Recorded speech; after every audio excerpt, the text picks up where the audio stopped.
خبر کے ساتھ مال روڈ چیئرنگ کراس پر جماعت اسلامی کا احتجاجی دھرنا 5ویں روز میں داخل۔ جماعت اسلامی کا کہنا ہے کہ پیٹرولیم لیوی کا خاتمہ، پیٹرولیم مصنوعات کی قیمتوں میں کمی، IPPs کے معاہدوں پر نظر ثانی اور بجلی کی لوڈ شیڈنگ کا خاتمہ جیسے بنیادی مطالبات کی منظوری تک احتجاج جاری رکھا جائے گا۔ مزید صورتحال جانتے ہیں ہمارے نمائندے عبدالرحمان سے۔ عبدالرحمان بتائیے گا۔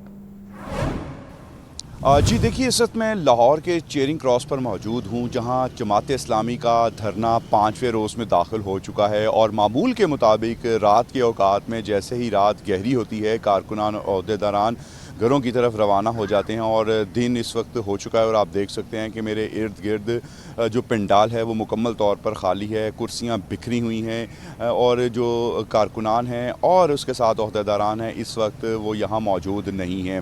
اس کے ساتھ ساتھ جو یہاں چند لوگ موجود ہیں ان کا تعلق انتظامیہ سے ہیں، وہ جو دیگر انتظامی امور کو اور ان کی حفاظت کے لیے یہاں جو ہیں وہ موجود ہیں۔ اگر ہم اس کو مزید آگے تفصیلات کو لے کر چلیں تو جیسے ہی دن جو ہے وہ بھرپور طریقے سے سورج بھی اپنی کرنیں پوری آب و تاب کے ساتھ بکھیر رہا ہوتا ہے اور دن بھی مکمل بھرپور طریقے سے جو ہے وہ ہو چکا ہوتا ہے، تو اس وقت جو عہدیداران اور کارکنان جو ہیں وہ اپنے گھروں سے واپس لوٹنا شروع کرتے ہیں، جہاں قائدین کی جانب سے تقاریر بھی کی جاتے ہیں، خطابات بھی کیے جاتے ہیں اور پیٹرولیم مصنوعات، پیٹرولیم لیوی، IPPs اور دیگر جو مہنگائی کے خلاف جو اس وقت یہ دھرنا جاری ہے، جس میں یہی مطالبہ کیا جا رہا ہے کہ پیٹرولیم لیوی کو کم سے کم کیا جائے، پیٹرول کی قیمت کو 225 روپے تقریباً اس قیمت کے اوپر لے کر آیا جائے اور اس کے ساتھ جو مہنگائی ہے اس کا بوجھ جو عوام پر ڈالا جا رہا ہے ٹیکسوں کی مد میں، اس کو بھی کم سے کم کیا جائے اور جب تک مطالبات نہیں مانے جاتے یہ دھرنا جاری رہے گا۔ اس کے ساتھ ساتھ اگر ہم اس کے گرد و نواح میں ٹریفک کی موجودہ صورتحال کی بات کریں تو جو ریگل چوک سے چیئرنگ کراس کی جانب جو دونوں روڈ ہیں، آنے والا اور جانے والا، دونوں روڈ کو مکمل طور پر بند ہیں، لیکن اس کی سائڈز کے اوپر جو سروس لین ہیں وہ ٹریفک کے لیے دستیاب ہیں۔ اسی طریقے سے جو پنجاب اسمبلی سے راستہ گنگا رام ہاسپٹل کی طرف جا رہا ہے وہ بھی ٹریفک کے لیے دستیاب ہے اور ریگل چوک سے جو صفا والا چوک اور دیگر متبادل راستوں سے ہوتا ہوا جو مال روڈ کی طرف نکل رہے ہیں وہ بھی متبادل راستے ٹریفک کے لیے دستیاب ہیں۔ لیکن جس جگہ پر میں موجود ہوں چیئرنگ کراس کے سے لے کر ریگل چوک تک اور ریگل چوک سے چیئرنگ کراس تک، یہاں ٹریفک مکمل طور پر دونوں اطراف میں بند ہے، کیونکہ کنٹینرز لگے ہوئے ہیں، اسٹیج سجا ہوا ہے اور کرسیاں یہاں لگی ہوئی ہیں، کارپیٹ بچھے ہوئے ہیں، جس کی وجہ سے اس روڈ کو مکمل طور پر بند کیا گیا ہے اور دھرنے کا جو اصل مقصد ہے وہ عوام کے اوپر جو مہنگائی کا بوجھ ہے اس کو کم سے کم کیا جائے۔ مصنوعات کی قیمتوں میں رد و بدل کر دیا۔ ڈیزل کی قیمت میں 32 روپے 63 پیسے فی لیٹر کمی کر دی گئی، جبکہ پیٹرول 2 روپے 97 پیسے فی لیٹر مہنگا کر دیا گیا۔ ڈیزل کی نئی قیمت 363 روپے 6 پیسے فی لیٹر مقرر، پیٹرول کی نئی قیمت 337 روپے 51 پیسے فی لیٹر ہو گئی۔ اوگرا نے قیمتوں میں رد و بدل کا نوٹیفیکیشن جاری کر دیا ہے۔ نئی قیمتوں کا اطلاق 20 اگست تک کے لیے کیا گیا ہے۔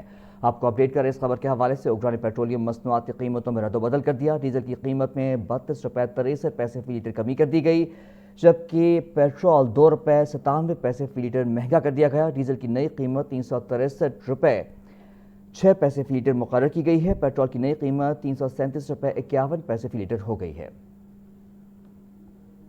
ضلع انتظامیہ روٹی 17 روپے کی فروخت پر رضامند، نان بائی ایسوسی ایشن پھر بھی ناخوش۔ ضلع انتظامیہ نے سادہ روٹی 17 روپے میں فروخت کرنے کی زبانی اجازت دے دی، نوٹیفیکیشن جاری کرنے سے گریز۔ روٹی 25 اور نان 35 روپے کا ہی فروخت کریں گے، زبردستی کی گئی تو تندور بند کر دیں گے، نان بائی ایسوسی ایشن کا اعلان۔ محکمہ خوراک اور نان بائیوں کے درمیان روٹی کی قیمت تنازع برقرار ہے۔ ذرائع محکمہ فوڈ سیفٹی کے مطابق نوٹیفیکیشن نہیں ہوگا، سادہ روٹی 17 روپے کی فروخت کر لیں۔ اتنی بات زبان سے کہنے کی دیر تھی کہ مارکیٹ میں روٹی 20 اور 25 روپے تک پہنچ گئی، لیکن اندر کھاتے انتظامیہ کی ملی بھگت سے سادہ روٹی از خود بیچی جا رہی ہے۔ دوسری طرف ذرائع نان روٹی ایسوسی ایشن کے مطابق شہر میں روٹی 25 اور نان 35 روپے کا کرنے کا فیصلہ کیا گیا ہے۔ اگر زبردستی کی گئی تو تندور بند کر دیں گے۔ پنجاب حکومت روٹی نان کی نئی قیمت طے نہیں کر سکی۔ اوپن مارکیٹ میں سروے کے مطابق گندم، آٹا، میدا اور روٹی از خود مہنگے بیچنے کے حقیقی اثرات عوام پر اضافی بوجھ کے مترادف ہیں، لیکن اس کے خلاف انتظامی محکموں اور پالیسی پر نظر ثانی نہیں کی جا رہی۔ کیمرہ ٹیم کے ہمراہ عمران اکبر، لاہور نیوز۔ روٹی بھی مہنگی، آٹا بھی نایاب۔ لاہور سمیت پنجاب بھر میں 10 اور 20 کلو آٹے کے تھیلے کا شارٹ فال، دکانوں اور بڑے سٹور سے بھی غائب ہو گیا۔ شہری مہنگا آٹا خریدنے پر مجبور، 15 کلو آٹے کا تھیلا 2150 روپے میں بکنے لگا۔ فوڈ سیفٹی پیرا اور ضلعی انتظامیہ تینوں محکمے آٹے اور روٹی کی قیمتوں کو کنٹرول کرنے میں ناکام۔ پنجاب میں آٹے کا بحران جاری، محکمہ فوڈ سیفٹی اور ضلع انتظامیہ کے افسر تماشا دیکھنے لگے۔ لاہور میں آٹے کے 10 کلو کے تھیلے کی ڈیمانڈ 2,20,000 تک روزانہ ہے، جبکہ دکانوں پر ڈیمانڈ سے 1,10,000 تھیلے کم فراہم کیے جانے لگے۔ اکثر دکانوں پر 10 کلو کا تھیلا غائب، بلیک میں ریٹ 1,150 روپے ہو گیا، جبکہ 15 کلو آٹے کا تھیلا 2,150 روپے میں فروخت کیا جا رہا ہے۔ غریب شہری مہنگا آٹا خرید کر پیٹ کا دوزخ بھرنے پر مجبور ہو گئے۔ ملک کے دیگر شہروں میں آٹے کی فراہمی کی صورتحال زیادہ خراب ہونے لگی۔ لاہور میں گندم کی فی من قیمت 4675 روپے تک جا پہنچی۔ راولپنڈی میں گندم 4750 اور اسلام آباد میں 4800 روپے فی من فروخت۔ کراچی میں گندم کی فی من ریٹ 5000 روپے تک پہنچ گئے۔ پنجاب حکومت نے بسنت 2027 کے ایس او پیز کی تیاری پر کام شروع کر دیا۔ جگہ جگہ ڈور کی تیاری پر پابندی کا امکان ہے۔ ذرائع کے مطابق ڈور کی تیاری کے لیے حکومت کے ایس او پیز پر عمل کرنا لازمی ہوگا۔ بسنت کے لیے ڈور صرف حکومت کے تعین کردہ مقام پر تیار کی جائے گی۔ پنجاب حکومت کا جلوں میں ڈور کی تیاری کے لیے جگہ مختص کرنے کا فیصلہ، جلوں میں مختص کردہ مقامات پر ہی ڈور کی تیاری ہوگی۔ بسنت کا کاروبار مستقل مزاجی سے جاری رکھا جائے گا۔ کائٹ فلائنگ ایسوسی ایشن کے چیئرمین ندیم سعید وائیں کہتے ہیں بسنت پر شہریوں کی حفاظت ہر صورت یقینی بنائی جائے گی۔ بچوں کی حفاظت کے لیے بھی خصوصی حفاظتی اقدامات کیے جائیں گے۔ تفصیلات اس رپورٹ میں۔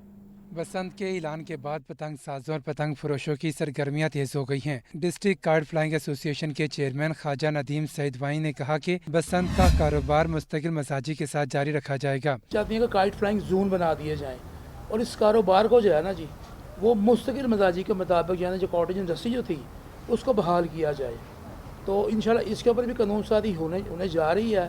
اور مجھے یقین ہے کہ 365 دن جو ہے ہمیں ڈور گڈی بنانے کی اجازت بھی ملے گی، اڑانے کی اجازت بھی ملے گی، اور انشاءاللہ کائٹ فلائنگ زون بھی ضرور مل جائیں گے ہمیں۔ خواجہ ندیم سعید وائیں کے مطابق پتنگ سازوں کے لائسنس دوبارہ جاری کیے جائیں گے، جبکہ ستمبر سے پنجاب میں 4 سے 5 ماہ تک پتنگ بنانے کی اجازت دی جائے گی۔ مجھے امید ہے کہ ستمبر میں گورنمنٹ اس کا لائسنس دوبارہ جو ایشو کرے گی، اور انشاءاللہ تعالیٰ یہ 6 ماہ میں تقریباً 4 سے 5 ماہ دیے جائیں گے، اور اتنی ڈور پورے پنجاب میں پرمیشن ہوگی کہ وہ بنا سکیں گے، اس کا لائسنس ہوں گے۔ دیکھیں جو چیز جس کا لائسنس گورنمنٹ دے رہی ہے، پرمیشن دے رہی ہے، اس کے مطابق ہی ہم نے کام کرنا ہے۔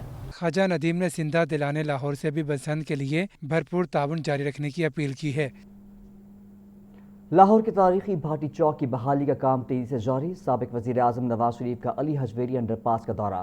نواز شریف نے انڈر پاس سے گاڑی گزار کر منصوبے کا عملی جائزہ لیا۔ دورے کے بعد علی حجویری انڈر پاس کو ٹریفک کے لیے کھول دیا گیا۔ لاہور کے مصروف علاقے بھاٹی چوک میں بنایا جانے والا علی حجویری انڈر پاس ٹریفک کے لیے کھول دیا گیا۔ انڈر پاس کے ذریعے آزادی چوک سے آنے والے ٹریفک کو کچہری اور مال روڈ تک سگنل فری رسائی مل گئی۔